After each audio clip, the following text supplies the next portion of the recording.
การผลิตเขานาเซียงและปลูกพืชและดูแลของตนวันที่7เดือนธันวาคมปี 2019 นี้ท่านผู้วงศ์ศรีสมฮักกรรมการพรรคแขวงหัวหน้าแผนกเกษตรกรรมและป่าไม้แขวงภาคส่วนที่เกี่ยวข้องขันแขวงขันเมือง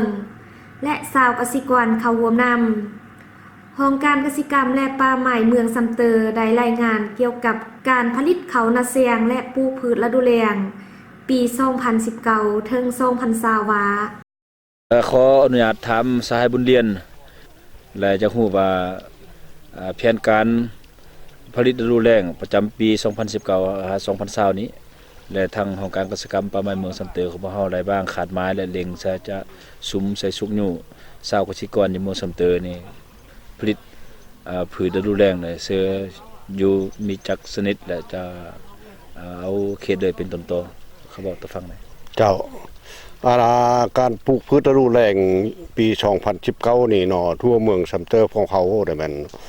ขาดไม้แผนการนี่มัน50เฮกตาร์แต่เบารวมทั่วเมืองเบาเฉพาะแต่มัน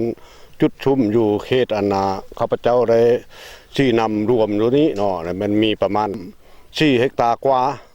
แต่ว่าผ่านมานี่มันว่าจุดชุมเป็นหลักเพราะว่าทุกๆปีมันเฮ็ดหน้าแซงต่อหน้าปีเฮ็ดหน้าปีหรือต่อหน้าแซงปกติผ่านมานี่นะหรือว่าบ่ได้วางดินประวางแต่ว่าเขตอื่นๆนี่ก็มีหลายอยู่แต่ว่าข้าพเจ้าเป็นผู้ชี้นำรวมเกี่ยวกับเขตนี้แต่ผลผลิตเนาะผลผลิตนี่ก็เฮกตาร์นึงก็ประมาณ5ต้นต่อเฮกตาร์แล้วก็หน้าแซงก็ผลผลิตก็เท่ากับฤดูหน้าปีผลผลิตแต่ว่านอกนี้ก็แม่นว่าไร่ปลูกพืชลมลุกเป็นต้นหมักเฟสบ่หรือว่าพืชผักต่างๆอยู่ขอบเขตนี้หรือว่าลายฮับก็ไล่ค่อนข้างได้ลายกว่าอยากให้สหายบุญเรียนเว้าต่อฟังว่าถอดถอนบทเรียนจากการปลูกระดมสุกยู่ชาวเกษตรกรของเมืองซำเตอผู้ทานในระยะการผลิตรุนแรงในสุมปีพันมานี่ข้อยุ่งยากต้นตอมันมีเด้อแล้วเว้าต่อฟังและเฉพาะแผน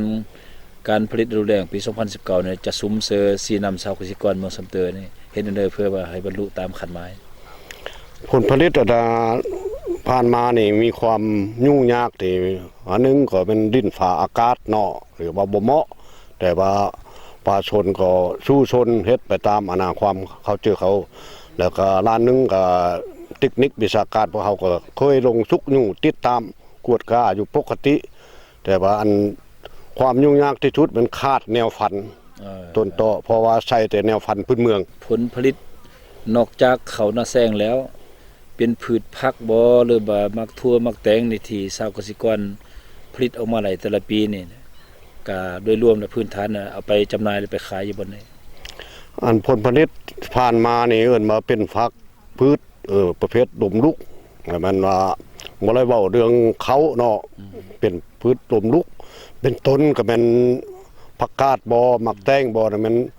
บริโภคอยู่ตลาดเมืองซำเตอพวกเขานอกนั้นเขาก็ส่งไปอันจำนวนนึงอยู่ตลาดอยู่เมืองกวนในฐานะฐานมีความรับผิดชอบต่อการสุกยู่ขบวนการผลิตฤดูแล้งของเมืองซำเตอนี่อยากฝากความหวังถึงชาวเกษตรกรในเมืองซำเตอได้เพื่อพร้อมกันปุ่มรุมจะเฮ็ดให้ผลิตฤดูแล้งของเมืองซำเตอพวกเฮาได้ตามแผนจะมีหยังฝากให้พ่อแม่ประชาชนส่งวิชาการลงทุกยุ่ง